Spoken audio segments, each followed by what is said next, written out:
محمد في الورى بشرى يبشر فيه كل نبي به الآيات قد ظهرت بأمي أحمد وأبي.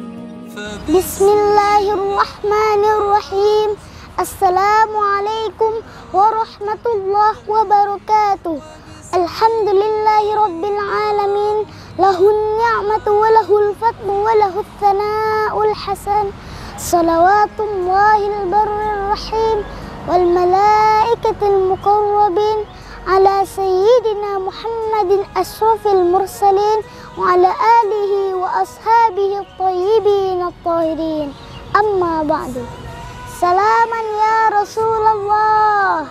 Salam untukmu wahai Rasulullah. Saudaraku seiman yang dirahmati oleh Allah, alhamdulillah kita sudah memasuki bulan mulia, di mana pada bulan inilah junjungan kita, pujaan hati kita, kekasih kita Rasulullah Muhammad sallallahu alaihi wasallam dilahirkan ke dunia ini. Semua makhluk bergembira menyambut kelahiran Rasulullah.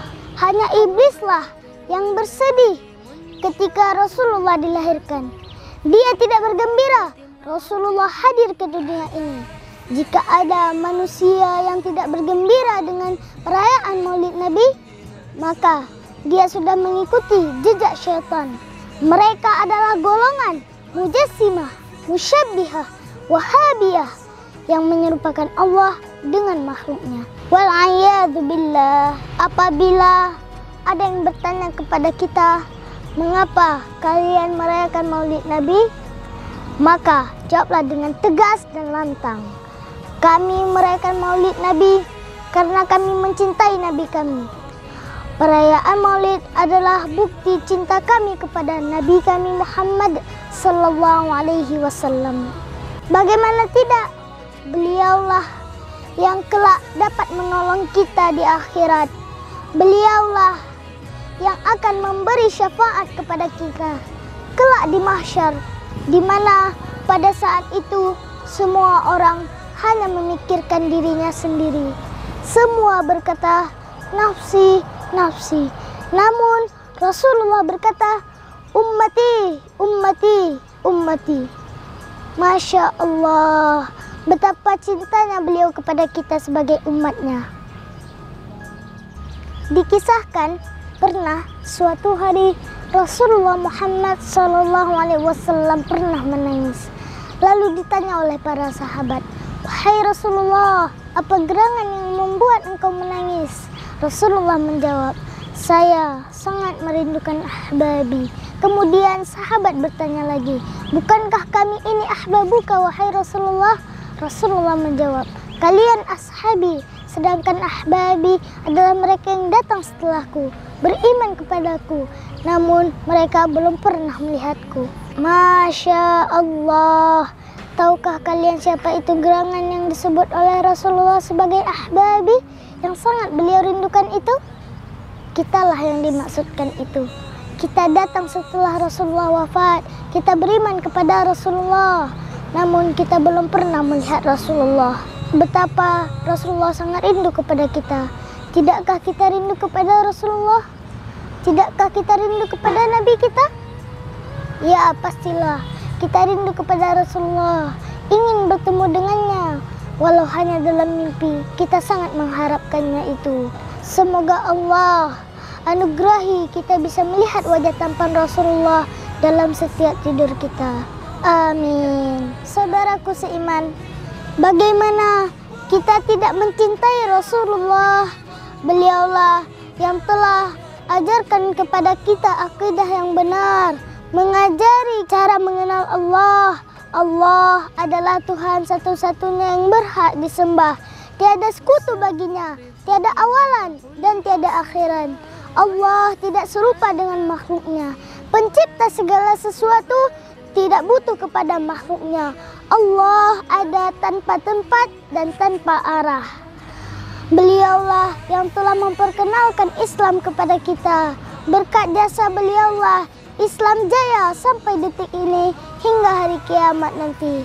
Tetaplah pada agama yang hak, yaitu agama Islam. Karena Islam agama satu-satunya yang Allah ridhoi. Karena Islamlah kita selamat di dunia dan di akhirat.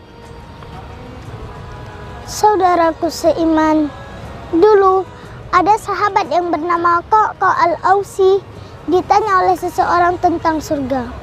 Wahai Qaqqa, katakan kepada kami sesuatu mengenai surga yang dengannya menambah kerinduan kami terhadap surga. Beliau menjawab, fiha Rasulullah sallallahu alaihi wasallam.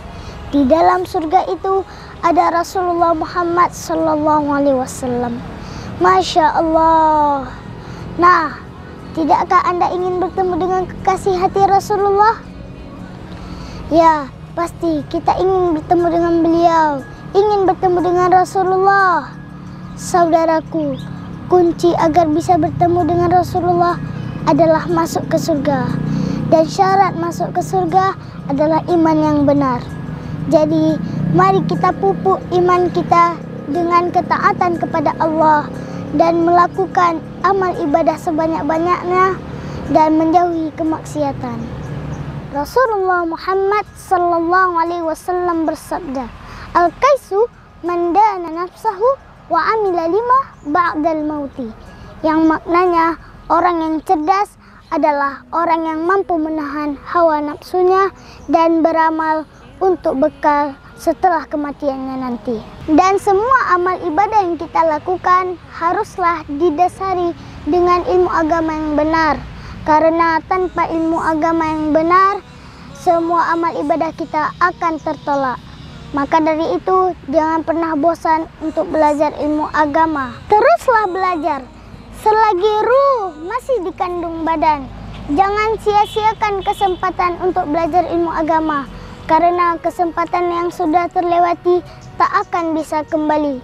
Belajar ilmu agama yang pokok adalah kewajiban, bukan pilihan.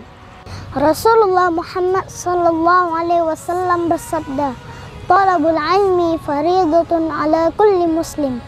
Menuntut ilmu agama yang pokok wajib bagi setiap muslim, baik laki-laki maupun perempuan. Jadi, belajar ilmu agama itu bukan di waktu luang saja, tapi luangkan waktu terbaik Anda untuk belajar ilmu agama. Dalam hadis lain juga disebutkan yang maknanya, barang siapa yang Allah kehendaki ada kebaikan bagi seseorang, maka akan difahamkan tentang ilmu agama kepadanya. Semoga kita termasuk orang-orang yang Allah kehendaki ada banyak kebaikan dan diberikan pemahaman yang utuh dalam memahami ilmu agama, serta bisa mengamalkan dan bisa ajarkan kepada semua orang. Demikian dari saya, mohon maaf atas semua kekurangan. Pepatah Aceh mengatakan, "Pat ranup yang hana mirah, pat penera yang hana bajo, pat narit yang hana salah, hana ba'awai tentena bak dudo." Wassalamualaikum warahmatullahi wabarakatuh.